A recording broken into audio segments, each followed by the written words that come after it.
तो वो यूपीसी का जो गाइडेंस होता है वो नहीं मिला, कभी खुद ही रगड़ रगड़ के ये सीखा है, मुखर्जी पुराने समय में चले गए। ये समस्या है हाँ ग्रामीण क्षेत्रों में, ये समस्या मेरे हाँ साथ भी ऐसा ही रहा। हार्ड वर्क है वो तो हाँ। सभी करते हैं, लेकिन हार्ड वर्क के अंदर भी एक धारा चलती है, वो होती है स्मार्ट वर्क की। वो स्मार्ट वर्क बच्चों को करना चाहिए, और वो तब होगा जब हम सिलेबस उठाएंगे और पुराने क्वेश्चन पेपर्स उठाएंगे। तो जैसे एक नदी होती है, वो नदी जब तटबंध तोड़ के बहती है तो बाढ़ आ जाती है, लेकिन उसके तटबंध एक हम सिलेबस से बांधेंगे, दूसरा हम प्रीवियस ईयर पेपर से बांधेंगे। जैसे शुरुआत में जो नए बच्चे होते हैं उनको अपने मन में, उनके जहन में एक सवाल होता है कि हम तैयारी कब से शुरू करें। कुछ बच्चे होते हैं जो बहुत पहले से, जैसे कि 10th क्लास के साथ, सीनियर के साथ ही।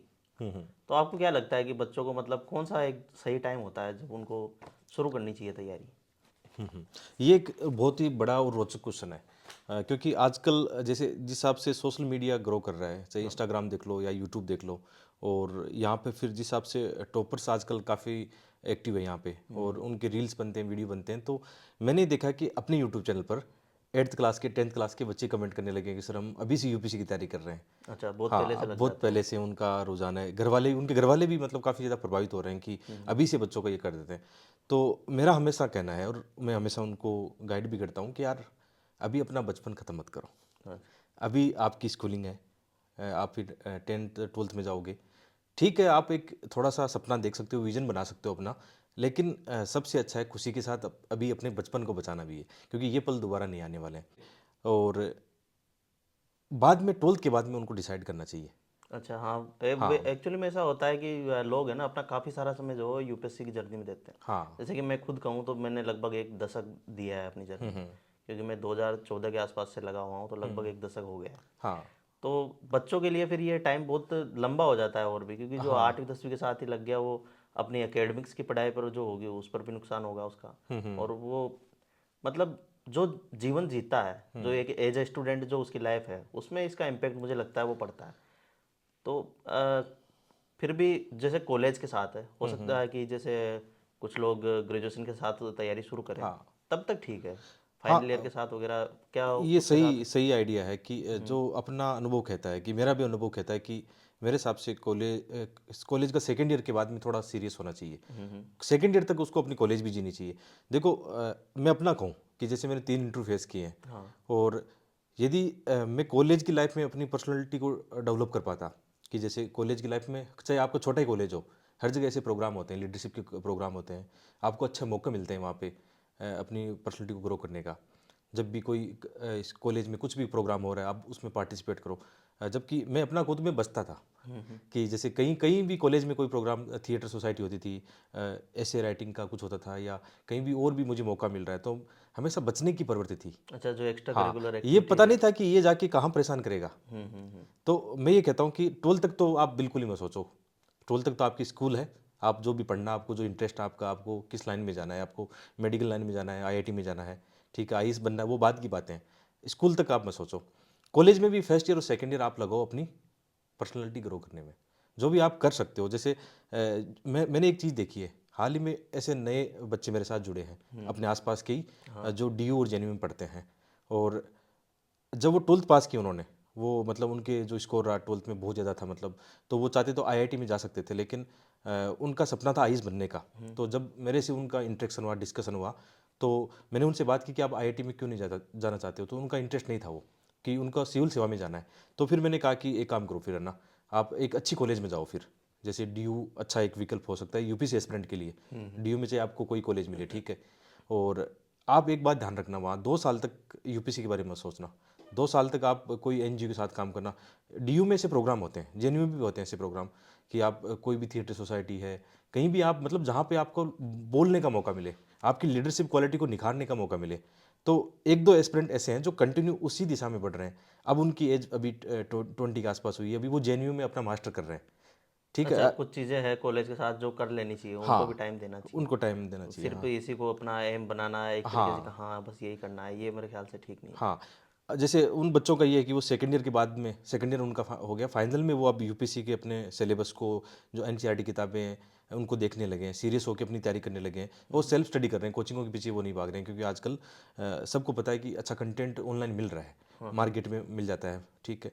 और उनके पास एज थी अभी 21 साल से पहले, तो उन्होंने अपना मास्टर भी JNU से मतलब अभी कर रहे हैं वो लोग, जिनको मैं जानता हूँ। एक बार एक को धर्मेंद्र को तो मैं अपने चैनल पे लेके आया था, इसीलिए लाया था कि बच्चों को गाइडेंस मिले कि इतनी जल्दी मतलब उतावलेपन दिखाने की आवश्यकता नहीं है, उल्टा फ़ायदा होगा। जो बच्चा इस थ्रू जाएगा ना तो उसके पास बहुत आयाम होंगे उनकी उसकी पर्सनैलिटी में, और उसके पास एक एक्स्ट्रा जो एक्सपोजर बोलते हैं ना, लाइफ का एक अनुभव होगा उसके पास। तो जब आप UPSC की इंटरव्यू में बैठोगे तो मतलब वहाँ पे आपको हमेशा वरीयता दी जाएगी इस बात को, क्योंकि मैंने गलतियाँ की है, मैंने जो तभी मैं अपने चैनल पर शेयर करता रहता हूँ इसकी बातें।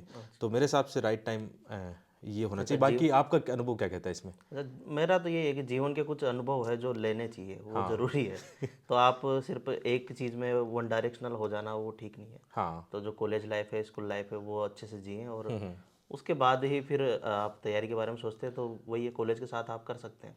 मुझे लगता है फाइनल ईयर के साथ और सेकेंड ईयर के साथ अगर आप तैयारी शुरू करें तो वो ज़्यादा ठीक रहता है। अच्छा, एक जैसे हम दिल्ली में रह रहे थे उस समय, तो अपने आसपास मैंने ऐसे बच्चे देखे थे जो 12th के बाद में ही वहाँ आ गए थे। हाँ। मतलब जिनका नाम तो नहीं लेना चाहिए, लेकिन वो आ गए थे, मतलब उनके घर वाले बहुत ज़्यादा सीरियस थे इस चीज़ को लेकर, है ना। तो जब वो अपने साथ फिर एग्ज़ाम दे रहे थे, मतलब प्री मेंस दे रहे थे वो लगातार, नो डाउट, है ना। तो मैं उनसे कई बार इंटरेक्शन करता था, तो वो ये कहते थे कि यार हम थक गए ये वो मतलब बहुत एग्जॉस्ट हो थक गए। जाता है, हाँ, रियल एनर्जी रियल है, शुरू में ही मतलब खत्म हो जाती ये है बात लगता है। सही है। तो इससे अच्छा मतलब UPSC के एग्ज़ाम वास्तव में जो आजकल नए बच्चे आ रहे हैं, 1 डेढ़ साल 2 साल 3 साल के अंदर निकाल के ले जा रहे हैं अच्छी रैंक के साथ में। जैसे आप IIT को देखो, उनका एक फ्रेमवर्क रहता है कॉलेज की लाइफ तक, बाद में जाके सीरियस होते हैं फाइनल में जाके, है ना। तो ऐसा होता है। आर्ट्स बैकग्राउंड के भी बच्चे आ रहे हैं, मतलब जो DU में पढ़ रहे हैं, जैसे उन्होंने अपना ग्रेजुएशन किया, पहले चांस में एग्जाम निकाल रहे हैं वो। तो कहीं ना कहीं नो डाउट प्लानिंग करनी चाहिए, लेकिन प्लानिंग ऐसी नहीं हो जो आपको थका दे, आपको एकदम बोरियत कर दे एकदम लाइफ में, वो भी नहीं होना चाहिए। अच्छा, बिल्कुल उसका थोड़ा सही समय होना चाहिए हाँ, वैसे। सही होना चाहिए। बाकी फिर देखो, कोई चीज़ मैं किसी पे थोपना नहीं चाहता। वो तो ये जीवन आपका है ठीक है, जो आपको डिसाइड करना है, आपको यदि कहीं से प्रॉपर सही गाइडेंस मिल रहा है ना, तो उसका फ़र्क पड़ता है। अच्छा, एक चीज़ और जो रहती है कि अगर तैयारी शुरू करते हैं स्टूडेंट्स, तो फिर उनको कोचिंग को लेकर डाउट रहते हैं, हाँ। और आजकल सोर्स जो है, रिसोर्स काफ़ी सारे अवेलेबल है ऑनलाइन वगैरह। तो उनको कोचिंग को लेकर क्या होना चाहिए, उनका नज़रिया, कोचिंग करनी चाहिए या फिर अपने हिसाब से सेलेक्टिव करनी चाहिए, इसमें आपका क्या मानना है? बिल्कुल, ये एक बहुत बढ़िया क्वेश्चन है। और मेरा ये मानना है कि एकदम से कोचिंग के बारे में मत सोचो आप। पहले जैसे आपको UPSC की तैयारी करनी है, तो सबसे पहले आप उसका सिलेबस देखो, आप उनकी पुरानी प्रश्न पत्र देखो एक बार, और आप एक इंटरेस्ट डेवलप करो उस चीज़ के प्रति, है ना। तो फिर बेसिक चीज़ें पढ़ो, फिर जैसे NCERT सब पढ़ते ही हैं, 6 से लेकर 12 तक जो NCERT है, मैं ये मानता हूँ कि 60-70% सिलेबस कवर करा देती है आपका प्री और मेंस का। 50% मान के चलो, 50% प्लस आपका सिलेबस वहाँ से कवर होता है। तो NCERT किताबें पढ़ो, एक न्यूज़पेपर पढ़ने की हैबिट बनाओ। एक समय तक आप, जैसे आपने 1 डेढ़ साल सेल्फ स्टडी की, जैसे कॉलेज के लास्ट ईयर में आपने किया ऐसा, तो जब आपका इतना हो जाएगा तो फिर आपको डिसाइड करना है कि मैं क्या जो पुराने क्वेश्चन पत्र उनको सोल्व कर पा रहा हूँ या नहीं कर पा रही हूँ। ठीक है, ये देखना है आपको। और आपको लगता है कि यार ठीक है, मतलब मैं सेल्फ कर सकता हूँ या कर सकती हूँ, तो कोचिंग की उतनी नीड नहीं है। और एक चीज़ मैं दावे के साथ कह सकता हूँ कि आपके GS के मेंस के 4 पेपर है, एक ऐसे राइटिंग है, ये 5 पेपर में आपको कोचिंग का कोई लाभ नहीं होने वाला है। क्यों लाभ नहीं होने वाला है? कि UPSC का पैटर्न ऐसा है कि आप लगातार करंट अफेयर पढ़ रहे हो, NCERT किताबें पढ़ रहे हो, बेसिक बुक्स पढ़ रहे हो। ठीक है, वहीं से मतलब इतना डायनेमिक है, जैसे आपने लास्ट ईयर कोचिंग की, इस साल अगले साल आप मेंस लिखोगे, वो बदल गया। अच्छा, कुछ करना तो खुद को पड़ेगा। कुछ चीज़ें होती है जो चेंज होती रहती है, करंट चलता रहता है। काफ़ी चलता रहता है। और जैसे हम हमारी बात करें कि जैसे कुछ कोचिंग, कुछ सब्जेक्ट की मैंने कोचिंग की थी, जैसे CSET मेरा कमज़ोर था, CSET की मैंने कोचिंग की, अच्छे से की है। और जैसे ऑप्शनल सब्जेक्ट की भी कोचिंग की। और जैसे निबंध और ऐसे एथिक्स की बात करें, दोनों का 250-250 मार्क्स के हैं, कहीं हमने 1 रुपया भी इनका पे नहीं किया। और जब हम 4 साल के मार्कशीट देखोगे आप मेरी, है ना, हमेशा इन 2 पेपरों में हाईएस्ट मार्क्स हैं, मतलब जिनमें हमने सेल्फ स्टडी की, जिनमें हम हमारे ऊपर विश्वास था। और जिनकी हम कोचिंग नोट्स इधर उधर कचरे के पीछे भाग रहे हैं ना, उसमें मार्क्स नहीं है। नहीं, तो ये बात बिल्कुल सही है। वैसे हाँ। मैंने जैसे GS सब्जेक्ट्स है, हाँ। उनके लिए मैंने कोचिंग उस तरीके से नहीं करी जैसे हाँ। करनी चाहिए कि हमने एक पूरे साल 2 साल तक क्लास में जा रहे हैं और कोचिंग कर रहे हैं। क्योंकि मैंने जो कोचिंग ज्वाइन की थी वो एक तरीके से इंडिविजुअल टाइप से थी, और वो भी मैंने पूरे कंप्लीट उस तरीके से कर नहीं पाया था। मुझे लगा इतना फ़ायदा है नहीं, मैं खुद से कर लूँगा, हाँ। तो फिर उसको मैंने छोड़ दिया था। लेकिन जो कोचिंग की वो ऑप्शनल के लिए मैंने की है, हाँ, बाकी ना तो प्रीलिम्स के लिए की है ना ऐसे के लिए की है। इसमें अच्छी बात ये है कि सिलेक्टिव हुआ जा सकता है, कि जैसे आपका मैथ रीजनिंग वीक है तो उसकी कर लो। आप पूरी कोचिंग के लिए 2 साल तक किसी कोचिंग में क्यों जा रहे हो? जैसे आप किसी कॉलेज में पढ़ गए हो, आपने वहाँ पॉलिटी पढ़ा, हिस्ट्री पढ़ा, ज्योग्राफी पढ़ा, तो फिर दोबारा फिर किसी कोचिंग में जाके क्या पढ़ोगे इसका? हाँ। वो आप भी पढ़ सकते हो।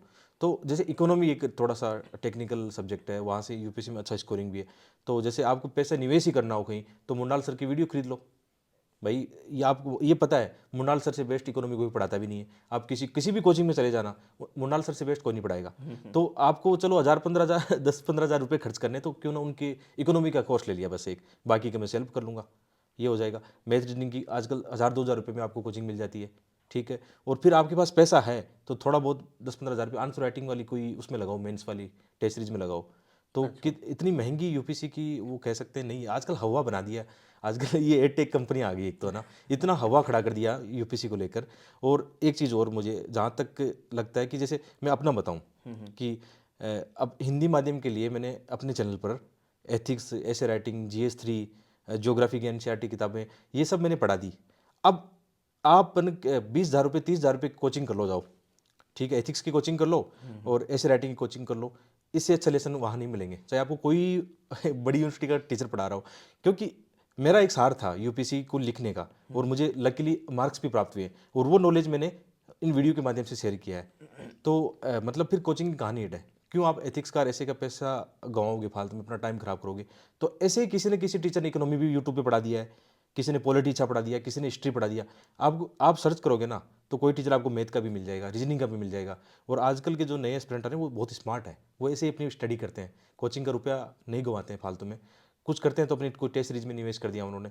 तो ये एक स्मार्ट तरीका मेरे हिसाब से हो सकता है, और शायद आप भी इस बात से सहमत होंगे। नहीं, ये चीज़ एकदम सही है, क्योंकि जो आपके जो मेंस के नोट्स थे हाँ। इकोनॉमी के वाले सेक्शन के और इथिक्स वाले जो सेक्शन के थे, वो इस बार हमने जो मेंस में थे, हम कई सारे दोस्त थे, हमने उनका इतना भरपूर यूज किया है। हाँ। हमने सिर्फ वही पढ़े हैं। इकोनॉमी वाला पेपर हमारा बहुत सारा उससे बैठा है, और इथिक्स वाले पेपर तो वो तो अपने हिसाब से लिखना होता है। हाँ। तो उसमें बहुत सारी चीज़ें जो एग्जाम्पल्स हुए, डेफिनेशंस हुई, वो चीज़ें इतनी सारी वहाँ से हमने लिखी है हाँ। कि हमें उसका पूरा पूरा फायदा मिला है। क्योंकि कुछ चीज़ें होती हैं जो हमें ऐसा नहीं है कि अनलिमिटेड पढ़ना है, बहुत सारे नोट्स बनाने हैं, वैसा नहीं है। जो सटीक चीज़ है उसके सिर्फ नोट्स मिल जाए और उसका हमें यूज करना आना चाहिए आंसर में। तो हमने यही किया है, और जो आपके नोट्स है उनमें मुझे एकदम सटीक चीज़ें मिली, और वही चाहिए, छोटे नोट्स चाहिए हर एक चीज़ के। ये भी मैंने देखा है। देखो मैं हमेशा कहता हूँ कि काश मैं ना मेंस लिख रहा होता हूँ, उसमें हर बार ये याद आता है कि मेरे पास छोटे वाले नोट्स होते हैं ना, तो इनको बार बार रिवीजन कर लेता। तो मैं हमेशा अपने वीडियो में भी शेयर करता हूँ कि यार ये गलती मत करो ना, जो हमने की है हमारे से हो गई, हमें उतना शायद गाइडेंस नहीं मिला। मैं खुद जैसे यहाँ बैठा हूँ खेत में ना, मैंने कई बार बताया कि मैं उस फैमिली से आता हूँ जहाँ मेरे माता पिता बिल्कुल निरक्षर हैं, कभी स्कूल भी नहीं देखा उन्होंने, और मतलब उन्होंने इतनी हिम्मत करके मुझे कहाँ कहाँ पढ़ने भेजा, मतलब उन्होंने इतना बड़ा त्याग करके। तो मैं अपने आप को लकी मानता हूँ कि मुझे ऐसे माता पिता मिले जिन्होंने एक विजन देखा कि अपना बेटा पढ़ लिख कर कुछ बन जाए, है ना। तो वो यूपीसी का जो गाइडेंस होता है वो नहीं मिला कभी, खुद ही रगड़ रगड़ के ये सीखा है, मुखर्जी नगर पुराने समय में चले गए। ये समस्या है हाँ। ग्रामीण क्षेत्रों में, ये समस्या मेरे हाँ। साथ भी ऐसा ही रहा। हाँ। कोई बताने वाला नहीं था मुझे। फर्स्ट ईयर तक तो पता ही नहीं था कि आईएएस क्या होता है, यूपीएससी के बारे में भी नहीं पता था। हाँ, बस ये है कि जिला कलेक्टर को और आईपीएस को कभी देखा था, तो ये पता है ये कुछ होता है, हाँ। लेकिन वो बनता कैसे है ये पता नहीं है। हाँ। फिर मैं जब कोटा गया पढ़ने के लिए कॉलेज में, हाँ। तब मेरे मामा के जो लड़के थे, हाँ। उनसे हम टच में नहीं थे बहुत लंबे टाइम से। हाँ। फिर जब उनसे मिले तो वो तैयारी कर रहे थे आईएएस की, तब जाकर मुझे पता चला कि आईएएस जैसी कोई चीज़ होती है, बिल्कुल। और उसकी प्रिपरेशन यूपीएससी करवाती है। तो तो ये सूचना का जो संचार है वो बहुत धीमा है गाँव में। ये बात सही है कि देखो हमारा वाला ज़माना था प्रतियोगिता दर्पण वाला ज़माना। तो उस समय जो टॉपर बनते थे उनके उसमें आते थे कि यहाँ से टॉपर बने, उनकी स्ट्रेटेजी आती थी, पीडी उसमें आती थी प्रतियोगिता दर्पण में, प्रतियोगिता दर्पण और उसी में कोचिंगों के ऐड आते थे। तो एक तरफ वो स्ट्रेटेजी पढ़ते थे, पास में उस कोचिंग का ऐड है, तो हम इतने उत्साहित होते थे उसको कि यार हम भी दिल्ली जाएंगे और वहाँ इस कोचिंग में, क्योंकि उस समय ऑनलाइन कुछ भी नहीं था, जीरो था एकदम, कि ऑनलाइन का ज़माना 2015 के बाद में आया। तो हम तो उस ज़माने में तैयारी शुरू की जिस ज़माने में सोशल मीडिया नहीं था, और खुद ही मतलब सीख के, मतलब ये थोड़ी सी गलती हो जाती है कि एक सीखने की क्षमताएं होती हैं। हाँ, लेकिन जैसे मुझे, मैं लकी था कि मैं बार बार इंटरव्यू तक जा रहा था। अब इंटरव्यू में मुझे पता है वो मैं अपनी जो पर्सनैलिटी यूपीसी के हिसाब से चाहिए, कलेक्टर के हिसाब से चाहिए, उनको मैं पसंद नहीं आया तो उन्होंने अच्छे मार्क्स मुझे नहीं दिए कभी। तो बाकी मेंस में आप देखो मतलब अच्छे मार्क्स रहे हैं हमेशा, और प्री भी बार बार अच्छा निकला, मेहनत की तभी तक वहाँ पहुँचे, इसमें कोई दिक्कत नहीं है। और मैं ये मानता हूँ कि ज़रूरी नहीं सभी बने, मतलब आप जानते हो पोस्ट एकदम लिमिटेड आती है, और जो अच्छे होते हैं वही निकलेंगे, इसमें कोई शक नहीं है। हमारे में थोड़ी बहुत कमियां थी तो हम बाहर रह गए, लेकिन आप यदि ईमानदारी से मेहनत करते हो ना, तो आपके पास बहुत सारे मौके हैं। जैसे बिगिनर्स जो बच्चे होते हैं, तो उनको अपनी शुरुआती तैयारी में फिर किन किन चीज़ों का ध्यान रखना चाहिए? हाँ। वो कैसी चीज़ों का ध्यान रखे ताकि उनकी जो तैयारी है उसकी धारा जो है वो सटीक रहे, हाँ। और वो ज़्यादा कोई जो फालतू की चीज़ें हैं उनमें फंसे बगैर अपनी जो तैयारी है उसे ज़्यादा अच्छे से कर सकें। तो इस पर आपका क्या सलाह रहेगी बच्चों को? देखो, इसमें 4-5 बातें जिनका तो उनको कंपल्सरी रूप से ध्यान ही रखना ही चाहिए। जैसे उस पर हम एक-एक करके आ जाते हैं। लेकिन जो 4-5 बातें, जैसे आपका सिलेबस, आपके प्रीवियस ईयर के पेपर हैं, बेसिक जो एनसीईआरटी किताबें हैं वो आपको पढ़नी है, स्किप नहीं करनी है उनको। फिर बेसिक कुछ स्टैंडर्ड बुक्स हो गई, और फिर ये होता है कि आपका आंसर राइटिंग, किस प्रकार आप आंसर राइटिंग करते हो।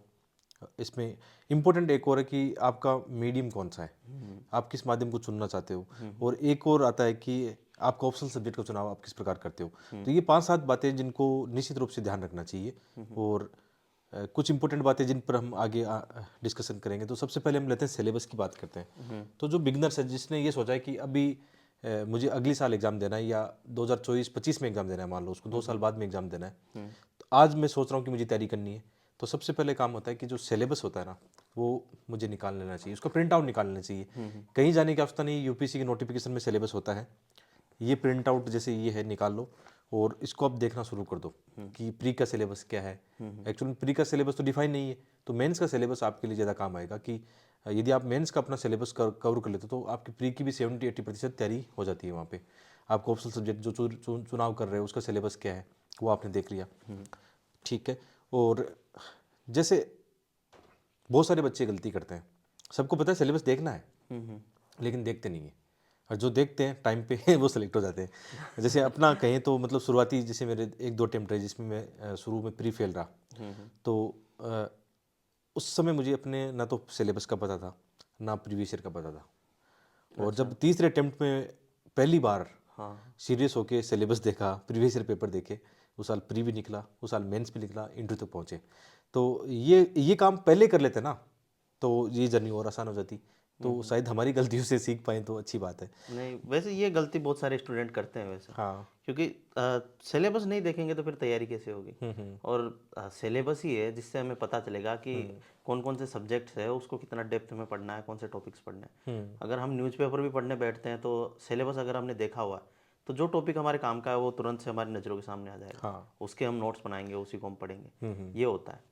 तो ठीक है, पढ़ते तो सभी है, लेकिन एक तरफ से नोट्स उठाए और पढ़ना शुरू कर दिया। हाँ। लक्ष्मीकांत उठाए, एक शुरू से लास्ट तक पूरी पढ़ दी, और स्पेक्ट्रम जो भी किताबें हैं सारी पढ़ डाली एक साइड से। लेकिन उसमें भी कुछ चीज़ें स्पेसिफिकली देखनी होगी, तो वो चीज़ें होंगी सिलेबस से। हाँ। जैसे कि एक बात कहा करता हूँ मैं हमेशा, हमारे पुराने वीडियो में मैंने कहा था कि जो हार्डवर्क है वो तो सभी करते हैं, लेकिन हार्डवर्क के अंदर भी एक धारा चलती है, वो होती है स्मार्ट वर्क की। वो स्मार्ट वर्क बच्चों को करना चाहिए, और वो तब होगा जब हम सिलेबस उठाएंगे और पुराने क्वेश्चन पेपर्स उठाएंगे। तो जैसे एक नदी होती है, वो नदी जब तटबंध तोड़ के बहती है तो बाढ़ आ जाती है। लेकिन उसके तटबंध एक हम सिलेबस से बांधेंगे, दूसरा हम प्रीवियस ईयर पेपर्स से बांधेंगे, हाँ। तो हम उसके बीच में बहेंगे, तब हमें भी नुकसान नहीं होगा। और कम से कम चीज़ें पढ़कर ही, स्मार्ट वर्क करके ही हम जो हमारा लक्ष्य है उसे हासिल कर सकते हैं। ऐसा मेरा मानना है। तो मुझे लगता है कि सिलेबस और पुराने क्वेश्चन पेपर हाँ। वो ज़रूरी है, और साथ में बेसिक्स जो है, बेसिक किताबें जैसे एनसीईआरटी हुई और बाकी जो दूसरी बुक्स हुई, हाँ। लक्ष्मीकांत या स्पेक्ट्रम वगैरह, इनको एक तरीके से मैं कहूँ कि जागे हुए पढ़ना है, सोच समझ कर पढ़ना है कि मुझे किस लेवल तक पढ़ना है और कितना डेप्थ में पढ़ना है। हाँ। ये मेरा मानना है। जैसे प्रीवियस ईयर की पेपर की हम बात करें तो प्रीवियस ईयर पेपर का मैंने भी ये देखा, हमने तैयारी के दौरान देखा कि जो भी मार्केट में सोल पेपर बने हुए हैं उनकी बहुत सारी समस्याएं हैं। मतलब वो स्टूडेंट को ऐसे नहीं सिखा सकती कि आप यूपीसी का कोर एरिया क्या है, कैसे आप क्वेश्चनों को थोड़ा सा लॉजिक वे में भी सोल्व कर सकते हो। ऐसा नहीं कि 100 के 100 क्वेश्चन आप कर लोगे, लेकिन कुछ ऐसे तरीके होते हैं कि आप बार बार मेहनत करके वो तरीके प्रोड्यूस करते हैं, और वो अनुभव फिर उन किताबों में होना चाहिए। तो ऐसा हमने किया है इस बार, अपने साथियों की मदद से मैंने ऐसा किया है कि हमने 10 ईयर का प्रीवियस ईयर का सोल्व पेपर निकाला है, जो हिंदी इंग्लिश दोनों मीडियम के विद्यार्थियों के लिए है।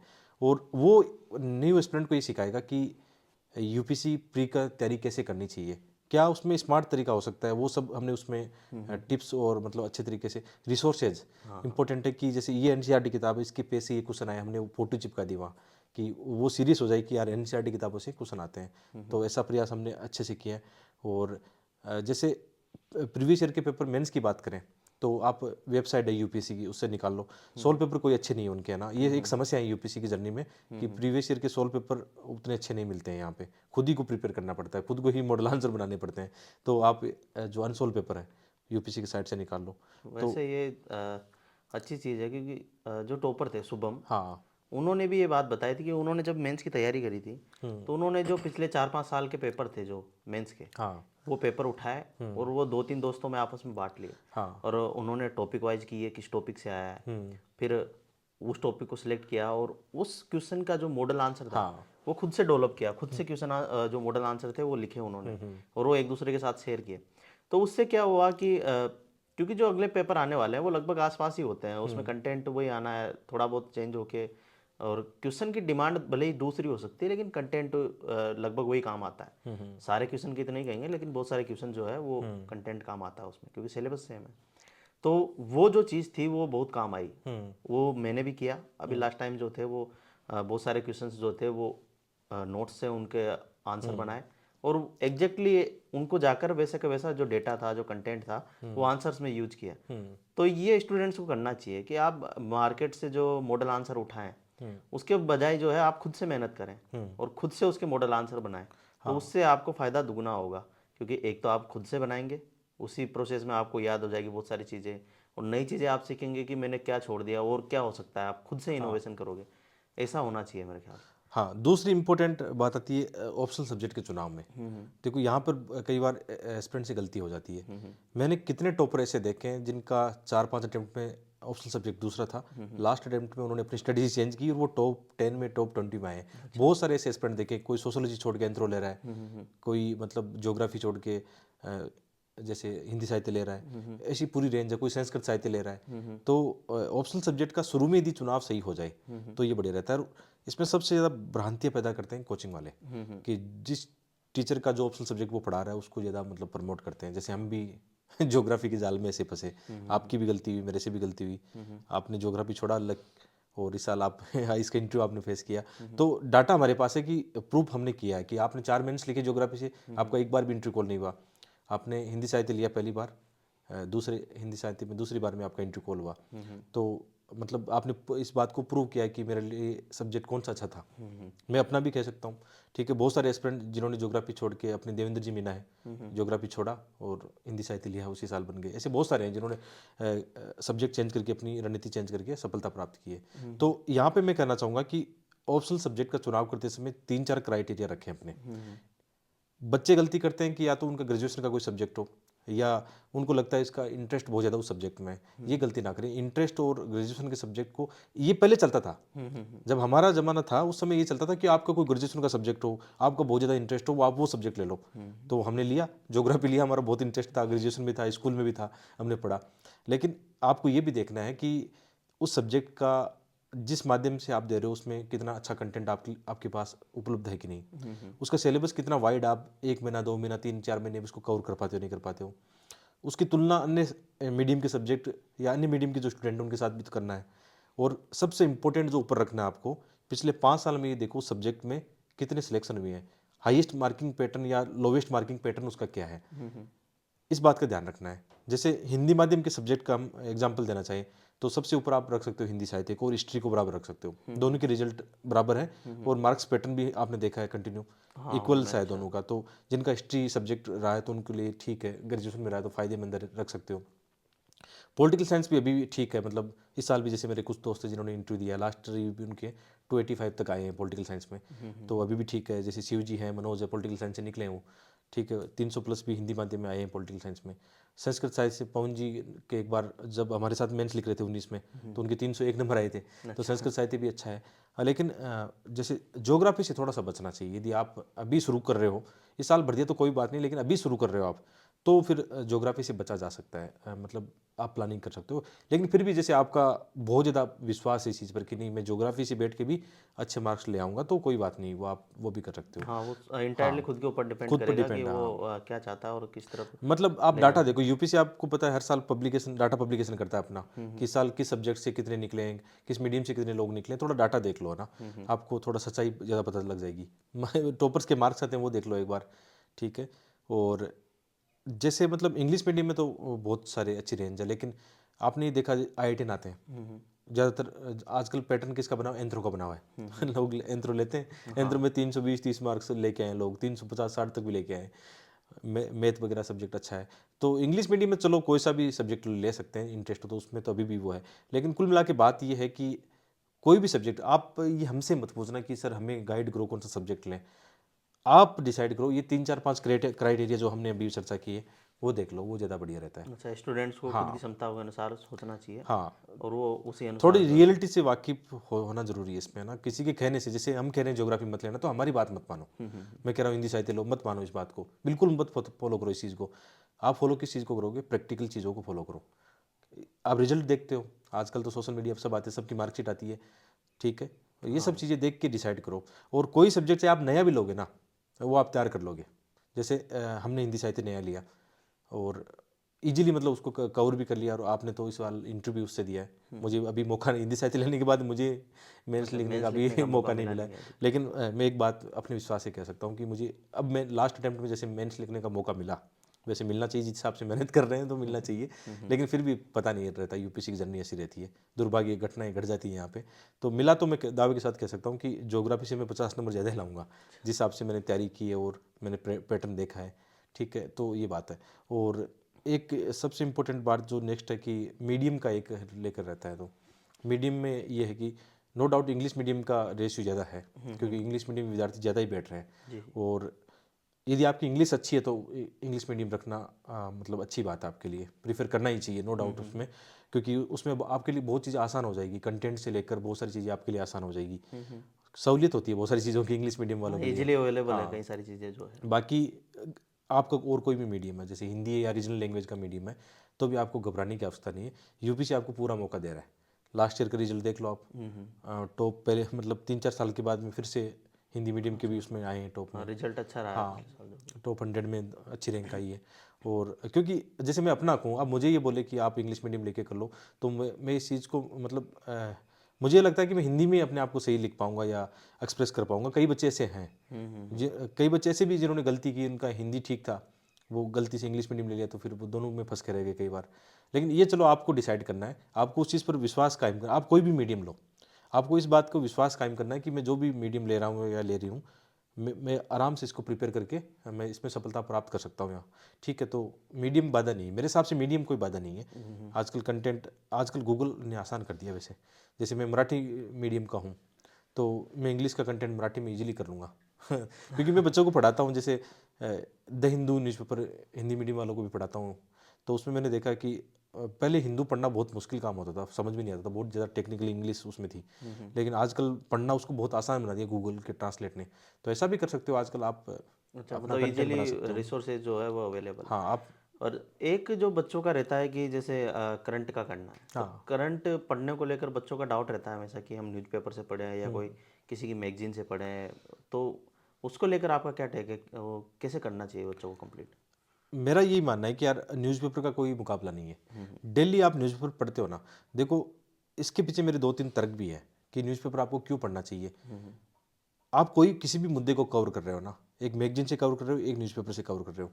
जैसे आज जैसे इंडिया और भूटान का रिलेशन का आर्टिकल आया, ठीक है, या कोई भी करंट अफेयर की घटना इकोनॉमी का चल रहा है, तो यदि मैं न्यूज़पेपर पढ़ता हूँ रेगुलर बेसिस पर, तो एक कड़ी बनती है और उससे मेरी एक ओपिनियन बनती है, खुद की ओपिनियन बनती है। अब यही चीज़ जैसे आप यूट्यूब से किसी टीचर से पढ़ोगे, तो टीचर जो पढ़ा रहा है वो तो अपनी ओपिनियन बता रहा है। जी जी। किसी भी आप आर्टिकल को देख लेना, किसी कोई द हिंदू का या इंडियन एक्सप्रेस का आर्टिकल आपको समझा रहा है, तो जो इनपुट दे रहा है वो तो अपना इनपुट दे रहा है। आपकी सोच कहाँ डेवलप होती है। तो मैंने इस रिजल्ट में एक देखा, जैसे आजकल टॉपर बोलते हैं कि चलो कॉपी पेस्ट बेटर मार्केट में मिलता है, आप क्यों न्यूज़पेपर में अपना टाइम खराब करते हो।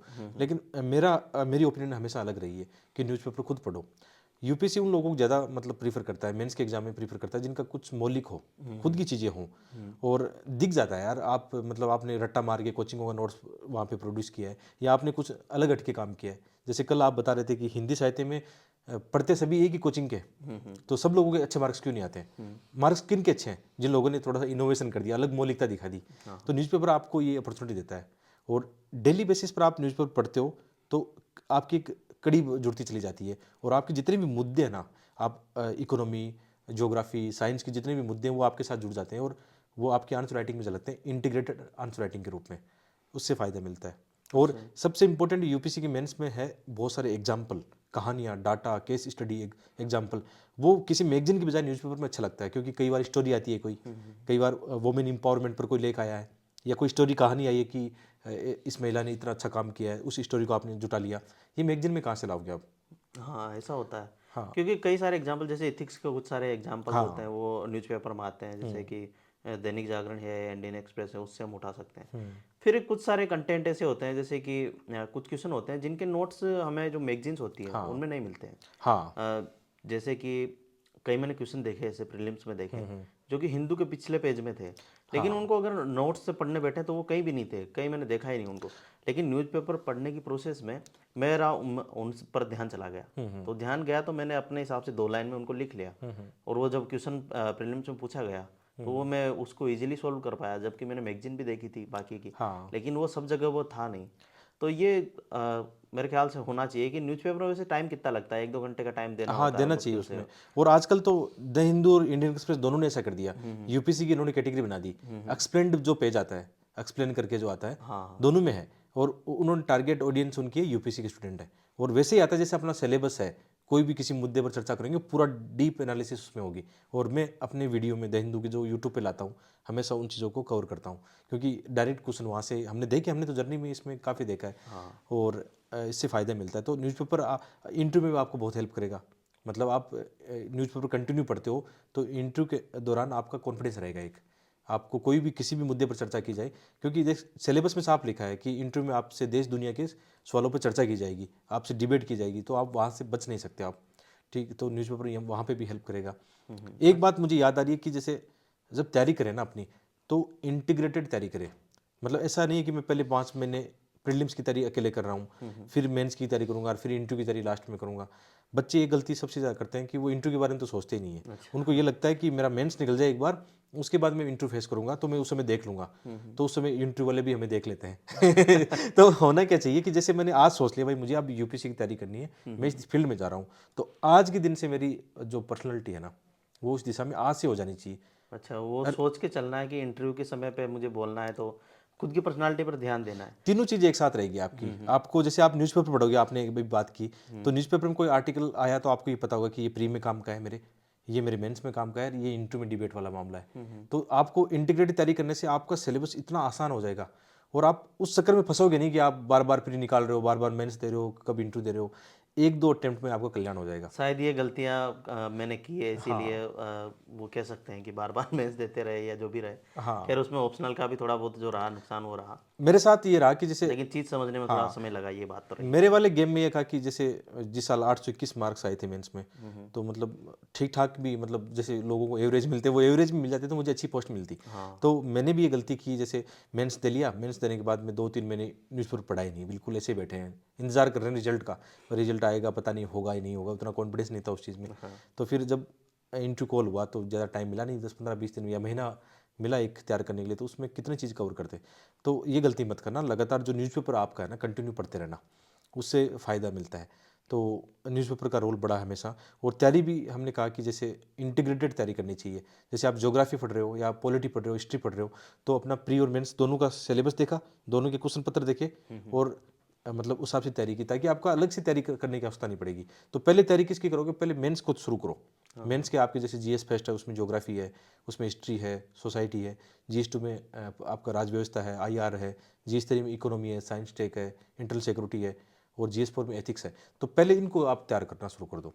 अच्छा, ये बात कई टॉपर्स भी बोलते हैं कि जो तैयारी है वो सिर्फ आप, कुछ बच्चे क्या करते हैं कि पहला जो स्टेज है वो प्रीलिम्स है, तो वो प्रीलिम्स फोकस्ड रहते हैं, वो साल भर वही फोकस्ड रहते हैं। हाँ हाँ जबकि ये है कि टॉपर्स भी कई बार सजेस्ट करते हैं कि जो तैयारी है वो मेंस की होती है, आप मेंस की तैयारी करिए, क्योंकि मेंस ऐसा है कि उसमें इंटरव्यू के हिसाब से भी कवर होता है। हम एनालिटिकल जो पढ़ेंगे, जैसे कि एडिटोरियल्स ही पढ़ेंगे, हाँ। या फिर कुछ टॉपिक का विश्लेषण करके उसको डिटेल में पढ़ेंगे, तो इंटरव्यू के हिसाब से भी कवर होगा।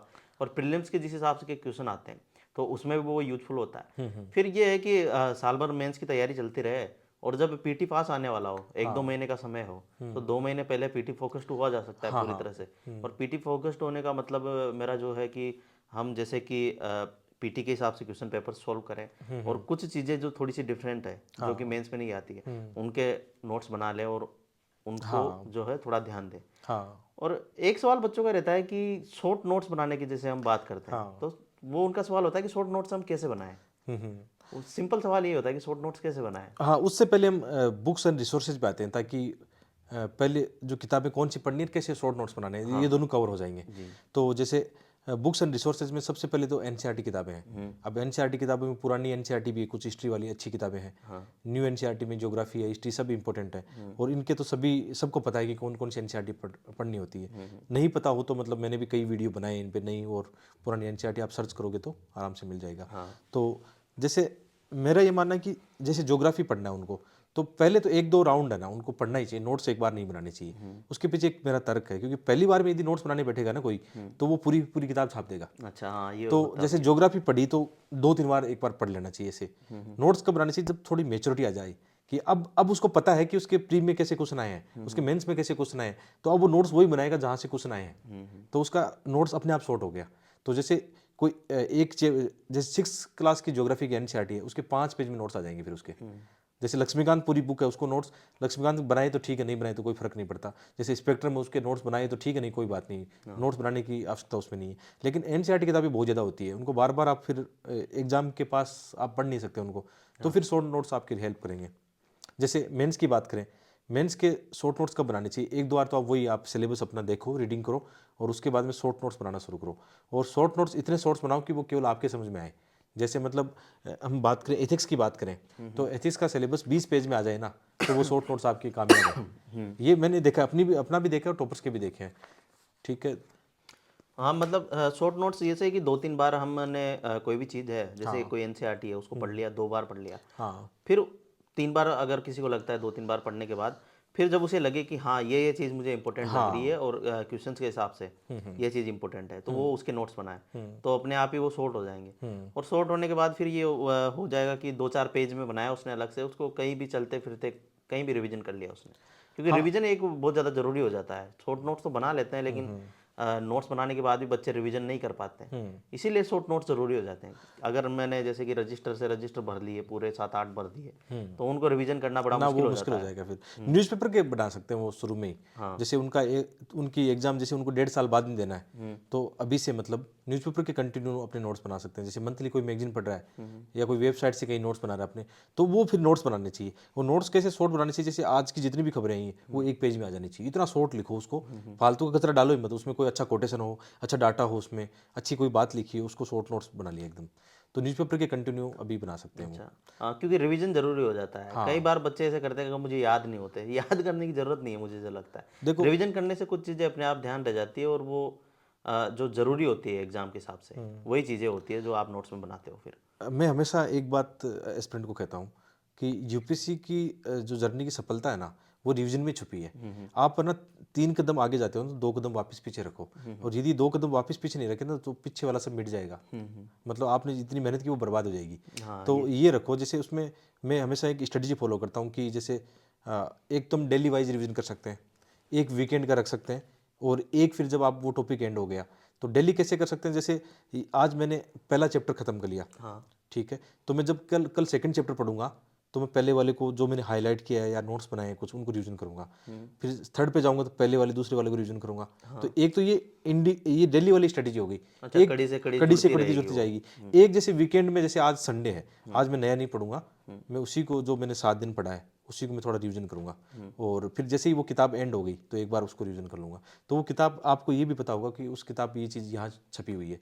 इससे रिवीजन का फर्क पड़ता है। ये बहुत कम लोग फॉलो कर पाते हैं, जिन्होंने फॉलो किया वो सफल है। ठीक है, मैंने फॉलो करके देखा तो मुझे सफलताएं मिली, इसलिए मैं रिवीजन स्ट्रेटेजी में इन पार्ट को शामिल करता हूँ कि आप ऐसे बना सकते हो। जैसे मेरी आदत है कि मैं दिन में जब पढ़ता हूँ तो 2-3 सब्जेक्ट पढ़ता हूँ एक साथ। जैसे ज्योग्राफी पढ़ूंगा, ऑप्शनल सब्जेक्ट भी साथ रखूंगा, एक सब्जेक्ट और रखूंगा, तो मैं एक एक दो दो चैप्टर धीरे धीरे बूंद बूंद से गढ़ा बनना पसंद करता हूँ। एक साथ पूरी किताब पढ़ना उतना मुझे अच्छा भी नहीं लगता है, तो उस हिसाब से कर सकते हैं।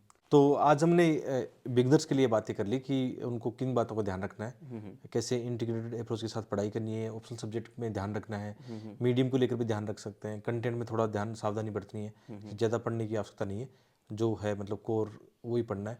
न्यूज़पेपर डेली पढ़ सकते हैं, और कब उनको तैयारी करनी है वो उनका एक रोड मैप उनको मिल जाएगा। तो आशा करते हैं ये जो हमने डिस्कशन किया है वो निश्चित रूप से आपके काम आएगा।